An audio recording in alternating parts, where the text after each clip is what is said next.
Bulldog Boys Soccer, and Coach Jowers is with us. How you doing this morning? Pretty good. The boys are off to a pretty good start this year. Yes, sir. Not bad. Not bad, huh? But I was looking it up because I always want to be somewhat accurate. 6-2. 7-2. 7-2. Hadn't updated. You know what? The rankings haven't updated. Correct. So the rankings are as of when you were 6-2. Correct. So and we should go up. Yeah, because at that time you were 5 in 4A. Oh yeah, you're talking about the rankings. Yeah. Yeah, and we should go up because Lovington tied Ruidoso Tuesday night. Okay. So should help out, and of course you should help us out. Got a big one tonight with Ruidoso. Speaking of Ruidoso, you've got them tonight.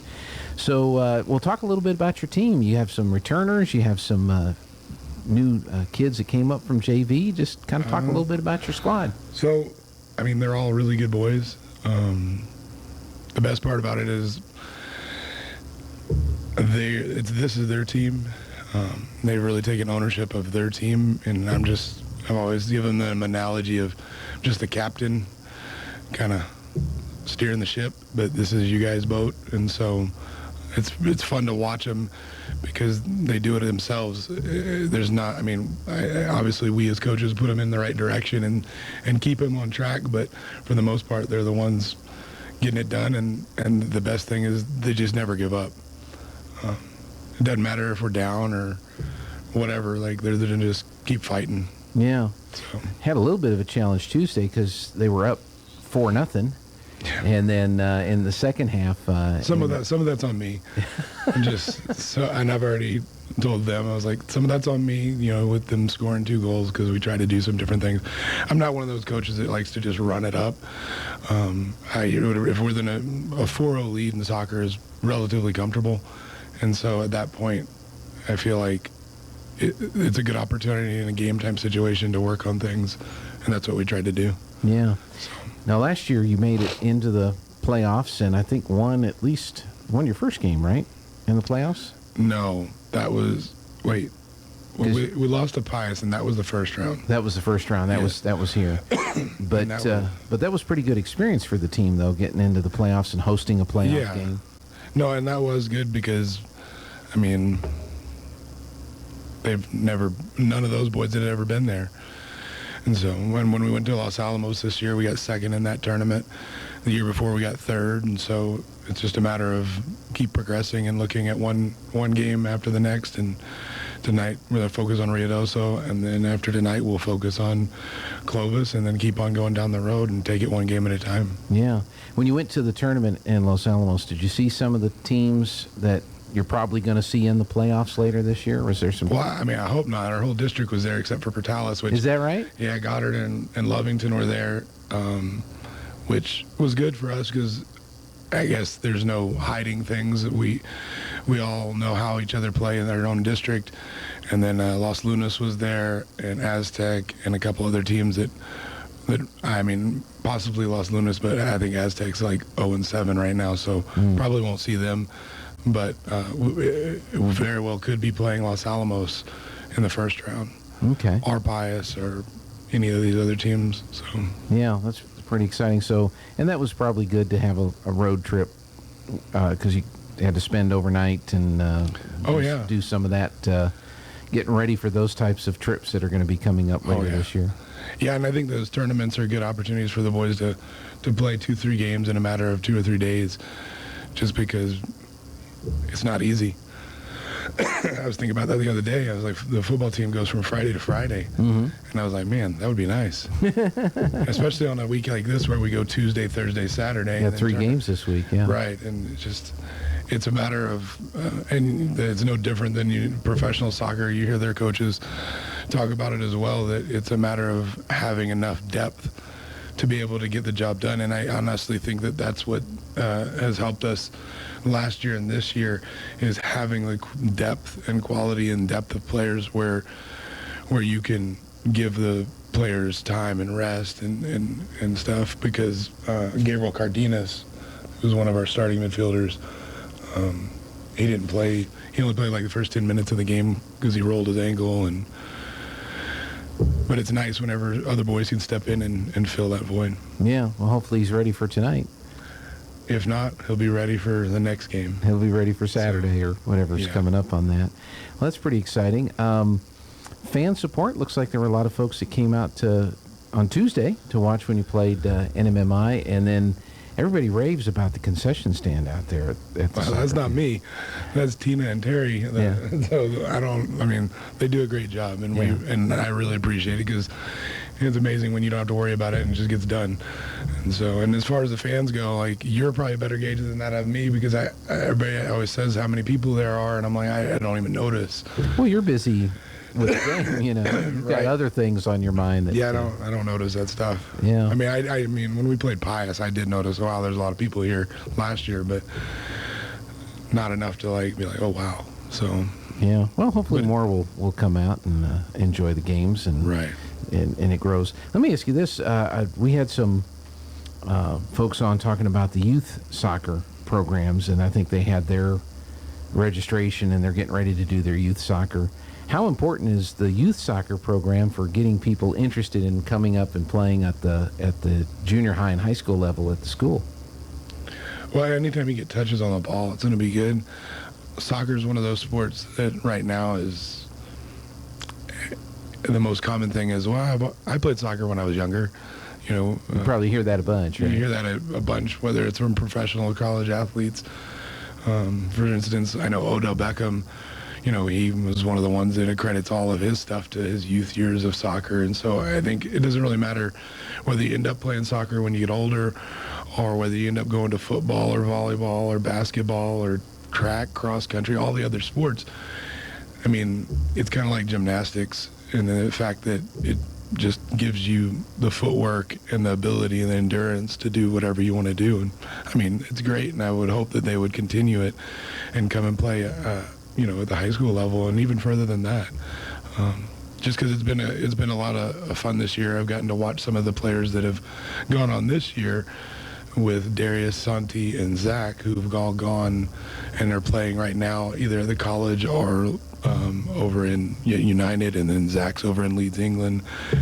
So it's fun to see the progression from when they're little to going the next step. So yeah. I don't know if you heard this.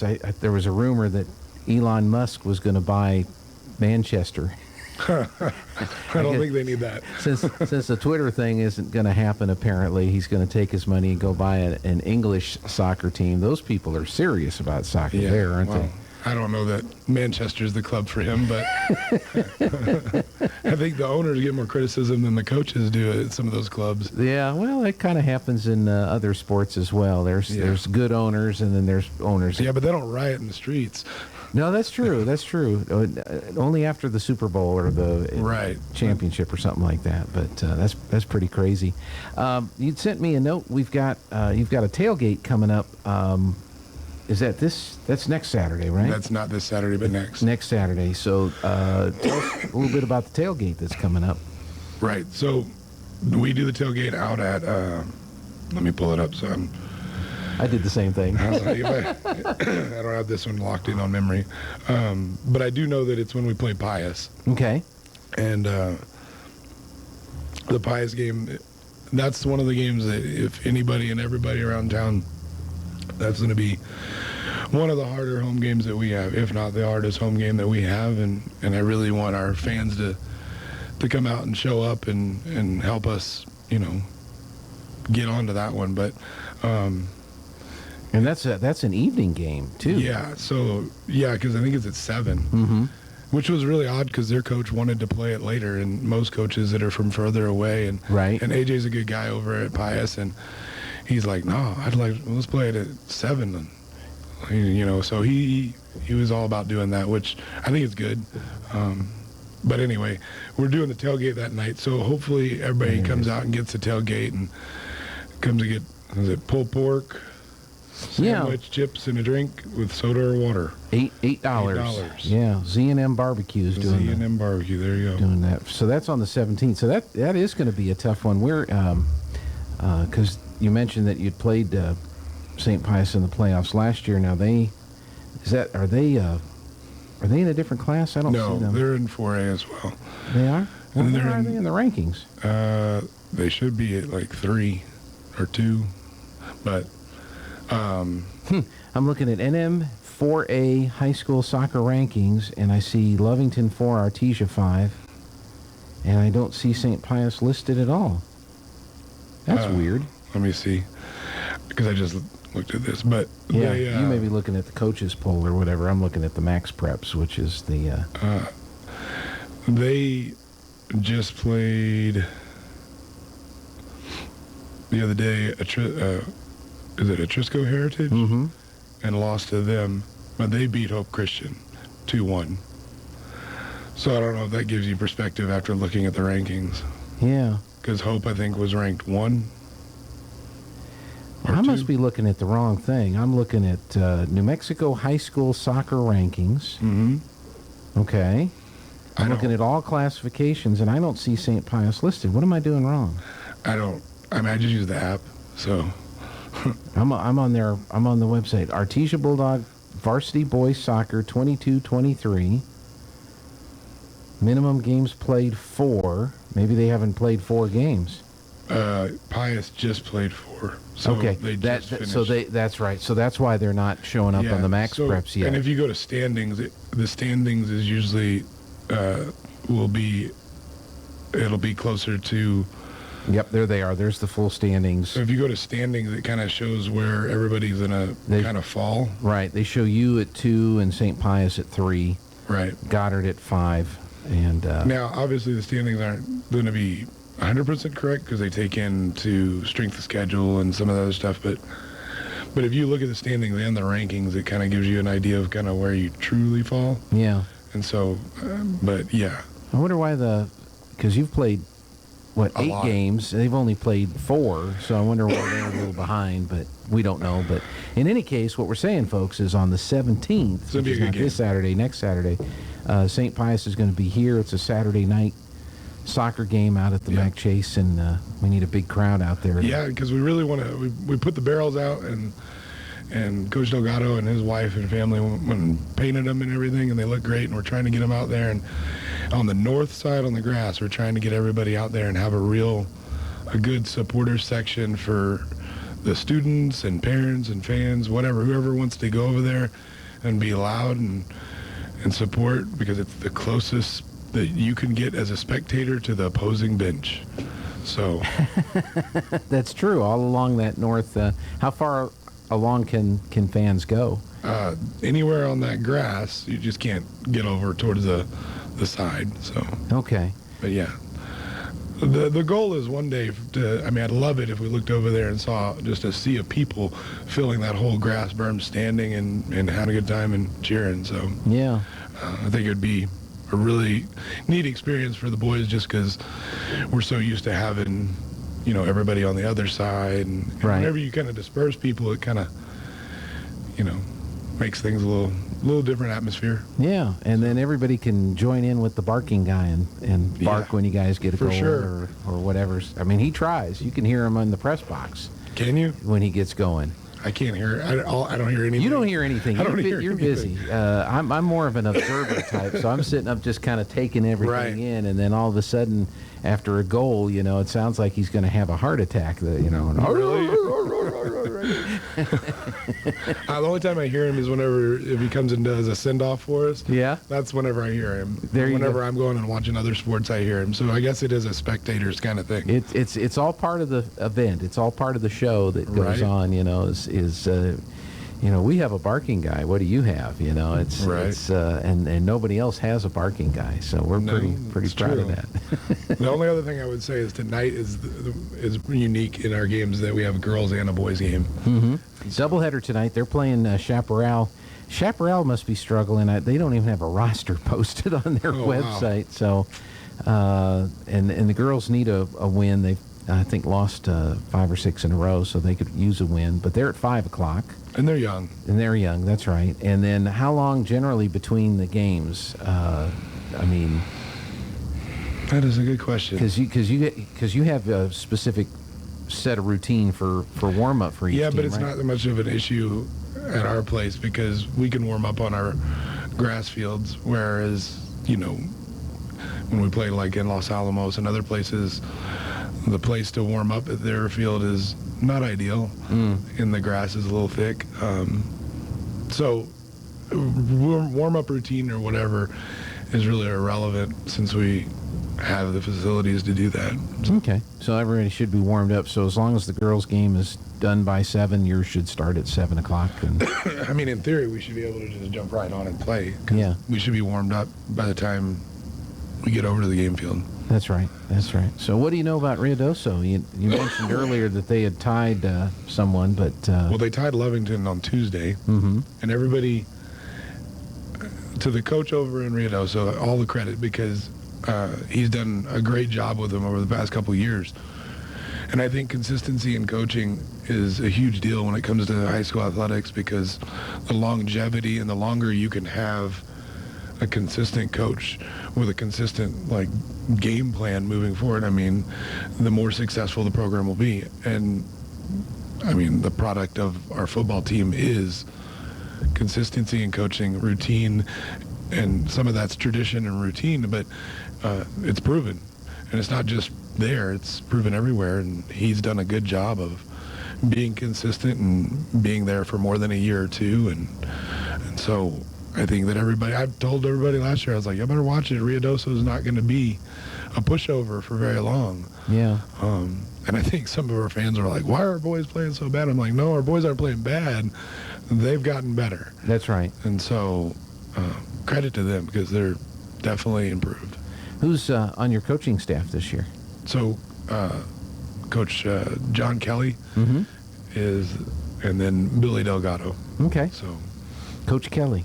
See, Right. he's learning the game. yep. It looks like he's getting after it and doing a pretty good job with them. Unless you grew up playing soccer, it's Coach Mondragon was there the other night, and he's like, what's the formation, Coach? And I was like, 4-2-3-1. He's like, what? What's the most common? 4-4-2.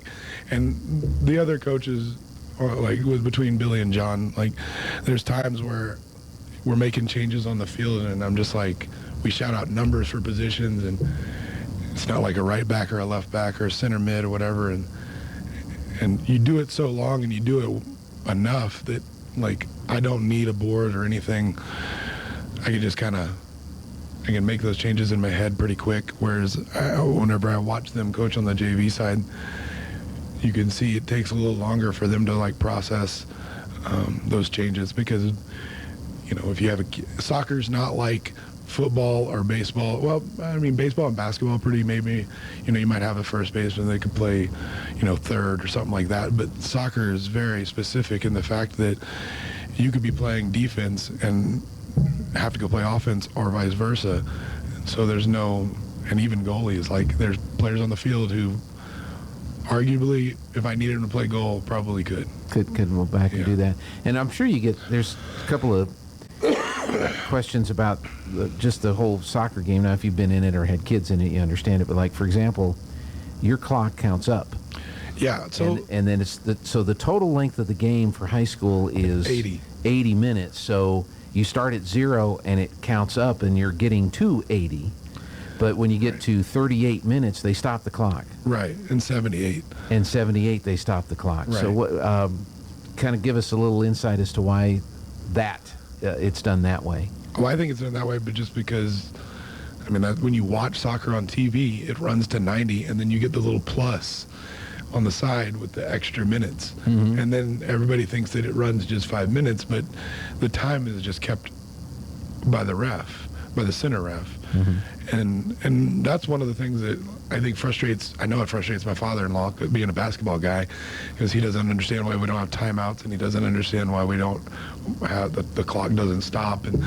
But growing up playing soccer and being a part of soccer, that's the part I love, is you just never know when it's going to end. And the ref, he's the one that has it, and there's certain things where being around soccer, you can look and I can see, and you look when the ref's looking at his watch, you can tell it's coming. It's coming, yeah. Right, and So there's play hard or make that. And there's last. some schools that they run the clock down, and then even at college they do the horn, and so differences between professional and college and high school, and I mean, it's preference. Yeah, but the last 2 minutes of each half is kept by the center ref. The center ref, and then because the clock never stops, sometimes they add some time back if there's like a longer break than normal for an injury or for something else. Yeah.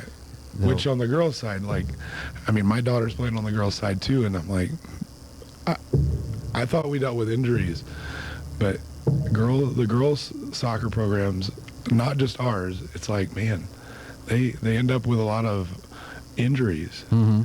And so I was trying to figure that out because I don't understand. Like, yeah. And so I've been more in tune to it with my daughter playing this year than in years past, but I've always noticed that it seems like there's more injuries, and I still can't figure it out. And so, well, the other rule that I trying to get my mind around is the offsides rule, because it seems like in most other sports that's an advantage. If you get past the defense, that's a good thing. Basketball, fast break, but in soccer, I guess the scores would be 100 to 98. They'd be like NBA basketball scores if you didn't have that rule in place. Definitely changed the dynamic. Yeah. But that's like Ted Lasso said, you have a better understanding of who killed Kennedy than offsides. Right? Everybody knows it was the smoking man in that sewer pipe there. Everybody knows that now if you watch the X-Files, right? So, exactly. Yeah. You have a better understanding of that than what is offsides in soccer. And the poor officials have to do it. And then they've got the coaches, because you're interpreting it one way and the officials are interpreting it their way. And and credit to the officials. I know that that's like a constant thing, and I'll say this, and I'm not afraid to say it. And you know what? Like, it's my job to get after the officials sometimes whenever I feel like the call's bad. But at the same time, everybody needs to understand that they have other jobs. Mm-hmm. These people are not like full-time referees. This is not their profession. Correct. Yeah. And the whole state, across the board, whether it's football, basketball, volleyball, baseball, softball, all these other sports, like, people are hurting for officials. Yeah. And so the more, like, you got to look at it and take yourself and put yourself in their shoes and be like, well, why would I want to go do this for very little money whenever all these people are going to treat me they're just going to yell and scream and personally insult and all that kind of stuff. And all the refs know around here, like, that I'm going to get up and I'm going to get excited about things. And if they give me a warning, every one of the refs in this area will tell you the first thing that I'll do is I'll go sit down. Because it doesn't do you any good to get worked up about it and get thrown out of a game over something that you can't control. And at the end of the day, the officials are the ones that are controlling the game. And so that's one of the messages that we preach to the boys is you control what you control and don't worry about what you can't control. Yeah. And I think that's a good message to all the fans and parents and everything that, control what you can control. And hey, you can be unhappy with a call. You can boo a call. Yeah. But that's part of your job as a fan. That's part of your job as a fan. But as far as personal attacks on these folks that are coming out to officiate. And I think that's one of the things that really, like, gets onto them is whenever they feel like they're being singled out, and anytime anybody's going to use profanity and stuff like that, it's just not necessary. I mean, it's uncalled for. That's right. Yeah, get excited, get mad, get yell, be cheer, whatever. But get after it for sure. Yeah. But just at some point, you just got to realize, hey, these people have families, and they have lives outside of this, and. Yeah, that's true. So. Well, anything else we need to mention? Girls? I'm sure there's something that I'm missing. But we'll have you back here maybe next week. And, and I'm going to try to get we're going to try to get some boys and girls in here. Okay. And so that you can do some stuff with some of the players, because that's always more interesting to watch than us adults.